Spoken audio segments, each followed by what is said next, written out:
Okay, तो अभी हम लोग स्टोइकियोमेट्रिक डिफेक्ट स्टार्ट करेंगे। स्टोइकियोमेट्रिक डिफेक्ट स्टार्ट करने से पहले स्टोइकियोमेट्रिक डिफेक्ट चार टाइप्स के होते हैं: फ्रैंकेल, स्कॉटकी, वैलेंसी, इंटरस्टिशियल। तो at present we are only going to discuss the difference between basic difference between Frenkel and Schottky defect. तो अभी इस वीडियो में जितना भी चीज़ पढ़ाऊंगा उसको समझना, लिखना बिल्कुल भी नहीं। लिखने के लिए मैं फिर इसको अलग से पढ़ा बताऊंगा, उसको अलग से बताऊंगा, लेकिन अभी बेसिक डिफरेंस क्या होता है, दोनों में बेसिक डिफरेंस क्या है उसको समझते हैं। ओके, तो पहला पहला पॉइंट ऑफ सिमिलरिटी क्या है, दोनों का बेसिक एक सिमिलरिटी है, एक दो सिमिलरिटी एक्चुअल में। First similarity is that both defects are shown by ionic compounds. Both defects are shown by ionic compound. Suppose एक आयनिक कंपाउंड इसमें ले लेते हैं ए बी, एक आयनिक कंपाउंड ए बी ले लेते हैं। जो फर्स्ट है A will be cation, B will be anion. तो ये ए प्लस बी माइनस, चार बिट का इसका लैटिस ड्रॉ कर लेते हैं, ए प्लस बी माइनस। फिर यहाँ पे बी माइनस, ये ए प्लस, यहाँ बी माइनस, ये ए प्लस, ये पोर्शन हो गया। अभी इसको यहाँ देखेंगे, दिस इज ए प्लस, ये पोर्शन क्या बी माइनस, ये ए प्लस, ये पोर्शन क्या बी माइनस, ये पोर्शन है। तो ये पोर्शन हो गया हमारा। अभी यहाँ पे देख लेंगे, फिर यहाँ पे क्या है बी माइनस, ये ए प्लस, फिर ये पोर्शन क्या बी माइनस, ये ए प्लस, दिस इज। तो ये अभी this is free from defect. अभी इसमें कुछ डिफेक्ट नहीं हुआ है, डिफेक्ट अभी कुछ नहीं हुआ है, ठीक है। अभी डिफेक्ट इसमें नहीं हुआ है। डिफेक्ट क्या होगा, अभी डिफेक्ट चेक करते हैं। इसमें डिफेक्ट क्या होता है, इसमें क्या होता है in the case of this, अभी ये a प्लस, ये b माइनस, ये a प्लस, ये पोर्शन क्या b minus. Okay, a plus b minus, ये पोर्शन b माइनस, ये पोर्शन a प्लस, ये पोर्शन b माइनस, ये पोर्शन a प्लस, ये पोर्शन a प्लस, ये पोर्शन b माइनस, ये portion a plus, this portion is b minus. Okay, next ये portion b minus, ये portion a plus, this portion is b minus, ये portion a plus.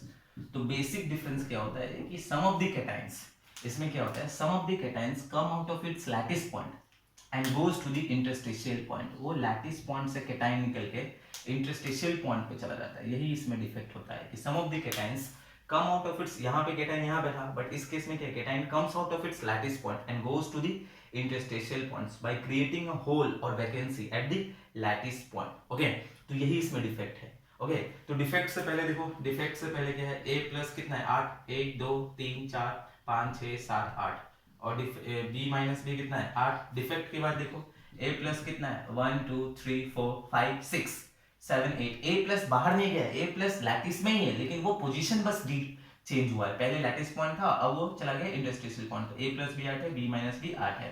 तो ये 1:1 ratio है। बाद में पहले भी क्या है रेशियो, बाद में और पहले दोनों में रेशियो रिमेंस कांस्टेंट। तो ये स्टोइकियोमेट्रिक डिफेक्ट का एक एग्जांपल है। ओके, अभी देखेंगे यहाँ पे स्कॉटकी डिफेक्ट में क्या होता है। ए बी, सेम हम फिर से एक ए बी कंपाउंड ले लिए, एक आयनिक कंपाउंड है जिसमें A is cation, B is anion. तो इस केस में क्या होता है ए प्लस, ये बी माइनस, ये ए प्लस, ये बी माइनस। फिर यहाँ बी माइनस, ये ए प्लस, यहाँ बी माइनस, ये ए प्लस, ये पोर्शन, ठीक है। फिर यहाँ पे ए प्लस आ गया, ये पोर्शन बी माइनस, ये ए प्लस, ये बी माइनस। ओके, नेक्स्ट ये b माइनस, ये a प्लस, ये b माइनस, ये a प्लस। वैसे ही मैंने चार बिट का इसका भी लैटिस ड्रॉ कर दिया है। In the case of Schottky defect क्या होता है, equal number of cation and अनायन comes out of the lattice. a minus, ये b प्लस, ये b माइनस, ये b माइनस, ये a प्लस, ये b माइनस, ये a प्लस। ऐसे ये पोर्शन हो गया। यहाँ से a प्लस, ये पोर्शन b माइनस, ये a प्लस, ये पोर्शन b माइनस, ये b माइनस, ये a प्लस, ये b माइनस, और यहाँ वैकेंसी क्रिएट हो गई, ये पोर्शन। तो अभी इसमें क्या होता है, इसमें इक्वल नंबर ऑफ, यहाँ से मैंने एक अनायन, ये पोर्शन b माइनस था, ये b माइनस था, यहाँ पे क्या था कैटायन, ये portion a plus. Equal number of cation and अनायन। यहाँ पे देखो, यहाँ पे इस केस में, इसमें भी a कितना है, इस डिफेक्ट से पहले का ये स्ट्रक्चर है, ये डिफेक्ट के बाद का स्ट्रक्चर। डिफेक्ट से पहले a minus b, a plus b minus, a plus b minus, ऐसे करके a प्लस जो था total a plus 8 and b minus जो था वो 8 था। This ratio is 1:1 ratio, cation to anion ratio 1:1 है। इस केस में स्कॉटकी डिफेक्ट में क्या होता है, इक्वल नंबर ऑफ कैटायन अनायन। अगर एक कैटायन तो एक अनायन बाहर निकलेगा, अगर एक अनायन तो एक कैटायन बाहर निकलेगा।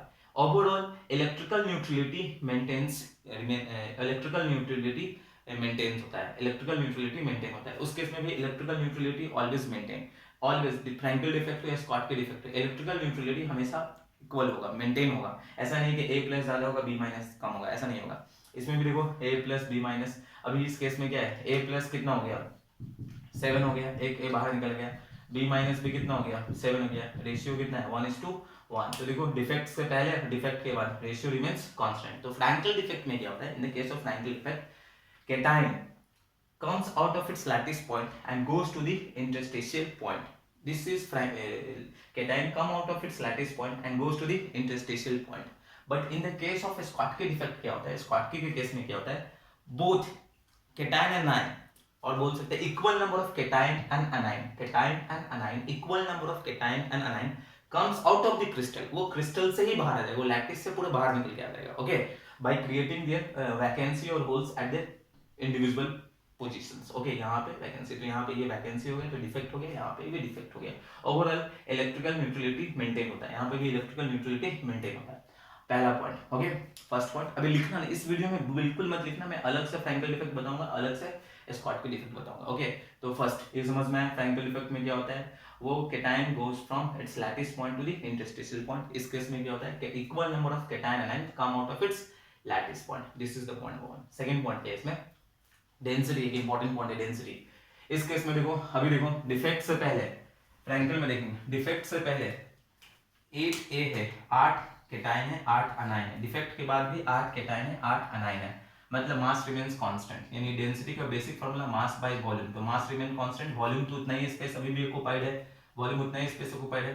तो in the case of Frenkel defect density remains constant. Second point इसमें आता है, in the case of Frenkel defect density remains constant, but in the case of Schottky defect में जरा देखते हैं। स्कॉटकी में देखो a प्लस, डिफेक्ट से पहले a प्लस 8 था, b माइनस 8 था। डिफेक्ट के बाद कुछ a प्लस घट गया, वो 7 हो गया, b माइनस भी 7 हो गया। तो अब a भी घट गया, b भी घट गया।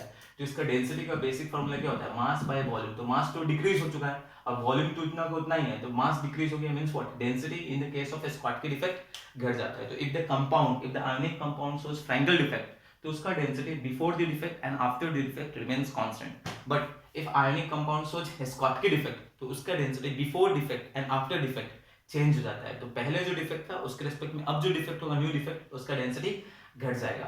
तो स्कॉटकी डिफेक्ट में क्या होता है, density decreases, but in the case of Frenkel defect density remains constant. और वो क्यों हो रहा है, क्योंकि इसमें mass remain constant, but whereas in the case of Schottky defect mass decreases, इसलिए डेंसिटी इसका घट जाता है। अभी नेक्स्ट पॉइंट फ्रैंकल डिफेक्ट। अभी नेक्स्ट पॉइंट समझते हैं फ्रैंकल डिफेक्ट में क्या, कोऑर्डिनेशन नंबर। ओके, उससे पहले एक और पॉइंट, कोऑर्डिनेशन से पहले, ये Frenkel defect are shown by those ionic compounds, Frenkel defects are shown by those ionic compounds in which the size of cation are less than the size of anion, ठीक है, much smaller than। Frenkel defect are shown by those ionic compounds in which the size of cation is much smaller than the size of anion। इस case में क्या होता है, size of cation जो होता है much smaller than the size of anion। anion के respect में cation का साइज यहाँ पे छोटा होना चाहिए।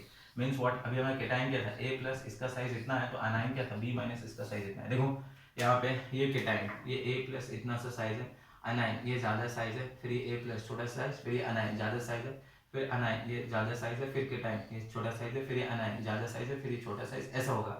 फिर ये केटाइन, फिर ये अनाइन ज्यादा साइज है, फिर ये केटाइन छोटा साइज। तो अभी ये सब लैटिस पॉइंट है जहां पे cation and anion are located, these are the lattice point.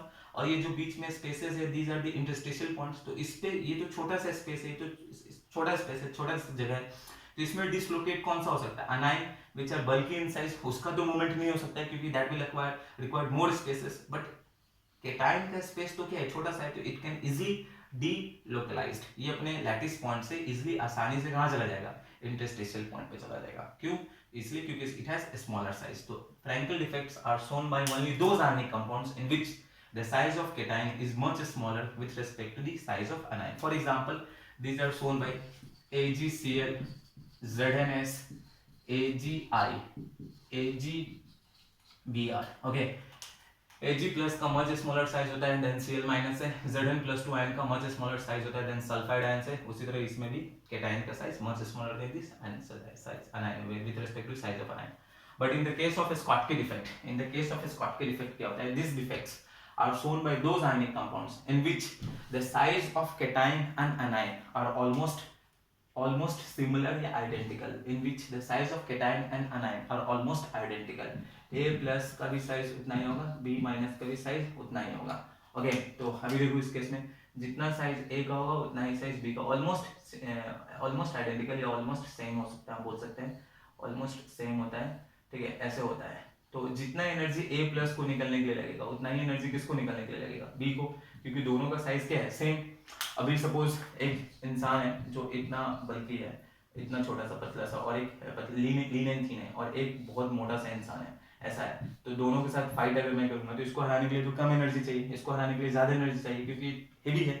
लेकिन अगर दोनों का साइज, अगर दोनों का मास अगर सेम होगा, दोनों का हाइट वाइट फिगर वगैरह सब इसका सेम होगा, ओके, तो दोनों का हराने के लिए ऑलमोस्ट क्या चाहिए, सेम एनर्जी चाहिए। तो अभी क्या होता है इसमें कि अगर एक केटाइन आ जाएगा, एक केटाइन को अगर मैं बाहर निकल जाता है due to some external factors. अच्छा, ये डिफेक्ट्स जो शो करते हैं this are because of some external factors like temperature या प्रेशर चेंज या टेम्परेचर चेंज, तो वो मेंशन हमें नहीं करना है, बस हमें पढ़ना है डिफेक्ट्स क्या होता है। This happens occurs because of some external factors like change in temperature या चेंज इन प्रेशर, उसकी वजह से होता है। तो अभी इसमें क्या होता है कि अगर सपोज एक केटाइन बाहर आ गया, केटाइन एक बाहर आ गया, तो एक केटाइन को बाहर आने के लिए 50 यूनिट की एनर्जी लगाना पड़ेगा। तो एक केटाइन आ गया, तो अभी to maintain the electrical neutrality, अब उसके बाद केटाइन के बाद अनाइन को बाहर आना पड़ेगा, क्योंकि ए 7 हो चुका होगा, बी अभी भी 8 है, तो अनाइन बाहर आ जाएगा। तो इस केस में क्या होता है, Schottky defects are shown by those ionic compounds in which the size of cation and anion are almost identical, almost same. For example NaCl, KCl, KBr, CS, cesium chloride, CSCl, and AgBr. And AgBr is very important. It's a common example. AgBr बहुत बार examination में पूछ चुका है because it is a common example for both defects, Frankel defect and Schottky defect. This is a common example. Okay, तो इसमें और भी है पॉइंट्स, कोऑर्डिनेशन नंबर अलग अलग पॉइंट्स भी और भी है, तो उसको मैं अलग से पढ़ाऊंगा जब एक एक करके मैं पढ़ाऊंगा। तो इस वीडियो में सिर्फ मुझे टाइम लिमिट होता है, मेरा बस 10 to 15 मिनट्स तक का ही वीडियो बना सकता हूँ because I am shooting with my phone, तो इसलिए टाइम लिमिट होता है। तो इसको यहाँ तक करो, नेक्स्ट वीडियो में मैं इसको अलग से पढ़ाऊंगा, उसको अलग से पढ़ाऊंगा। Thank you.